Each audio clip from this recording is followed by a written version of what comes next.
Welcome back to another episode of Living Hope, a weekly journey designed to provide hope, inspiration, and education for those living with pancreatic cancer. Sharing the real-life stories of those really affected by this really deadly disease and how they deal with it on a daily basis. And today we're privileged. We have a special host with us. Hopefully someone who will feel comfortable enough to do this week in and week out with us and help us guide through this journey. The woman whose journey took her here and started this storytelling. Welcome to Roberta Luna. Hey, Roberta. Hi, Paul. Thanks so much for agreeing to share the mic with me today. Why not? Why not? Absolutely. You know, the first few shows, it was me talking about this because I know everybody wanted to feel comfortable with how do we get this thing going, but I think it helps to have somebody who's really been there because I don't really understand this. I don't know anybody that's gone through pancreatic cancer. Every time I listen to the story, to me, it's just hard to believe. And so I'm always questioning and wondering and asking questions, maybe the audience is, but I think it helps to have some perspective. And you've been give us your quick story here again for those that haven't tuned in. You've been living with this for 19 years. Yes, unfortunately or fortunately, I'm still here. Fortunately. Thank you, Julia. I appreciate that. I was diagnosed with pancreatic cancer on April 1st, 2002, after losing my father, grandmother, and uncle to the disease. And then in 2008, I also lost my mom. So I am actually the lone survivor of a family that's been diagnosed with pancreatic cancer. I wanted to do something more, and I appreciate, Paul, thank you very much, LC Talk Radio, for giving us this opportunity. And hopefully you guys will continue to tune in each week because we want to really share the other stories that are out there. Some maybe didn't end happily, but they still have something positive to say and to share. And I really hope you guys tune in every week. If you don't, you can also catch us on a podcast, which is awesome. That's right. You can binge backwards. You can listen to all of them. So who'd you bring with you today? Today I brought Julia, and I'm going to let her say her own last name because I have a tendency to screw up last names no matter how simple and how often I know them and can practice. So Julia, thank you for joining us today. Would you please introduce yourself? Sure. Thank you for having me. I am Julia Tominaga. Thank you. I knew I had it right, but I know it was going to come out wrong, so I'd rather do it right the first time. Just real quick, I'm really out of my comfort zone here, so you're doing fine so far. So far, so good. I guess if I can jump out of an airplane and fight pancreatic cancer, I guess I can do this, but we'll see. And your feedback is always welcome. So anybody wants to give us feedback, please feel free to do that. Julie, I know you have a great story, and I've actually really researched your brother, but I want to hear it from you. So if you would just tell us a little bit about what brought you here today. What journey did you go with? Sure. So my older brother, back in December 19th of 2008, I got a phone call from my dad, and my dad said that I'm taking your brother to the ER. He has some stomach pain. So I said, okay, let me know how it goes. And at about 3 p.m. that day, I was asked to come to the hospital, and the ER doctor said we found a mass on his pancreas. So my first thought was, okay, can we operate, remove this mass? And the look on the ER doctor's face kind of said it all. He said, well, I want your family to meet with the oncologist first. So, of course, that night I go home and I Google pancreatic cancer. And it was very scary. I didn't have a lot of hope. And I like everybody, nobody knows where your pancreas does. Nobody knows where it's located. But I knew my brother had a mass on his pancreas.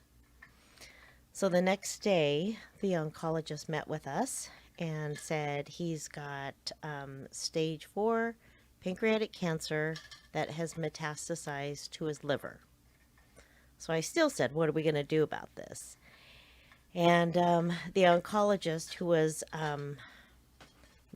now I know he was awesome. He offered us options.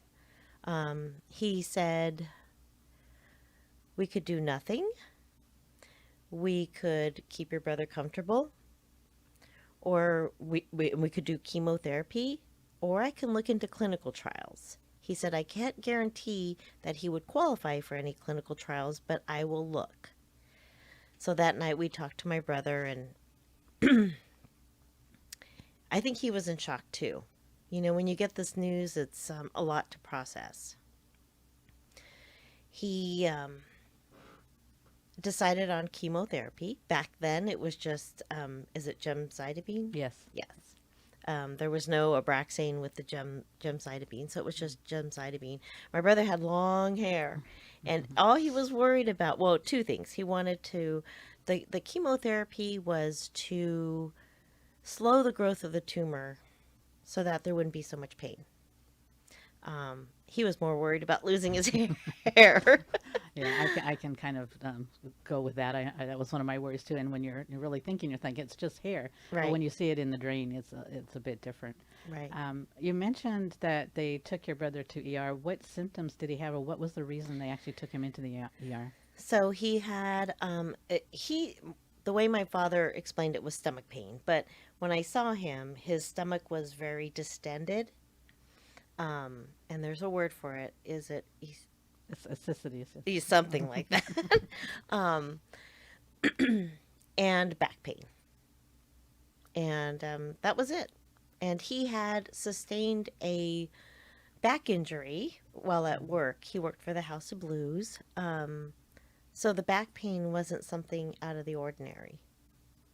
The stomach pain and the bloating, I guess, is what got him to the ER.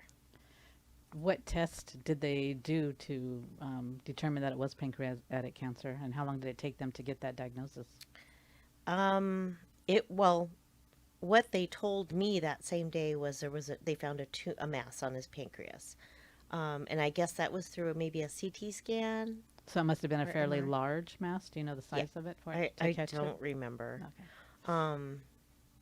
My brother was not one. He wanted to know the facts, and he asked the doctor, "Am I gonna die? And if so, how long do I have to live?" And the doctor gave him 3 to 6 months. He was in a lot of pain. He lived 2.5 weeks after diagnosis. So, but watching him go through that, it was, and I remember the doctor saying, I wish I could tell you you have any other cancer. And, yeah, I mean, I'm glad he didn't live 3 to 6 months with this pain. 2.5 weeks. Did he do any chemo during that time, or did he Yes. say? Did he? Okay. Yeah, Did he have any side effects or anything with the chemo? No. Did he keep his hair? His long. Yes. I heard long, gorgeous hair. Actually, I did a little research on your brother, and a lot of things that were mentioned was Curtis with the long hair. Yes. So, so he was able to keep his long hair during this time. Yep, absolutely. And during his 2.5 weeks, I mean, the last few days were rough, but he was in the hospital. He would walk to the cafeteria with my son Brennan. He would he shower on his own. We'd walk outside to the patio. So, you know, like I said, we had great days, but the last few days were rough. How did this change your family as far as, get-togethers? Were you always close? Did this bring you closer? Did you tend to drift more apart? What effects did it have? You know, my parents were both alive when this happened. My mom was devastated. And she kept saying, there's no reason to smile. There's no reason to laugh anymore. You know, losing a child is the worst. And my brother was 48, and even though, still her child. Yeah. I bringing the family closer, I would say yes, it did. For me personally, after losing my brother, I just wanted to know more about the disease. I found the Pancreatic Cancer Action Network, and I immediately wanted to volunteer and try to make a difference, whether it's raising money, helping them with their event, doing something. Did you find that satisfying for yourself? Yeah, so I called the Pancreatic Cancer Action Network, and the person that I spoke to, I said, I want to volunteer. I just lost my brother. I want to volunteer. And she actually gave me good advice. She said, you know, before you volunteer, why don't you attend our Purple Stride event in LA? It's coming up in a month or two. Can you explain just a little bit what Purple Stride is for those people who don't know? Yeah, so Purple Stride, we have Purple Stride, their awareness walks across the country, where people who have a connection to pancreatic cancer come, walk, raise money for research, programs that the Pancreatic Cancer Action Network has. And it's a day of, it's an amazing day. You know, you attend the event, you walk, you raise money.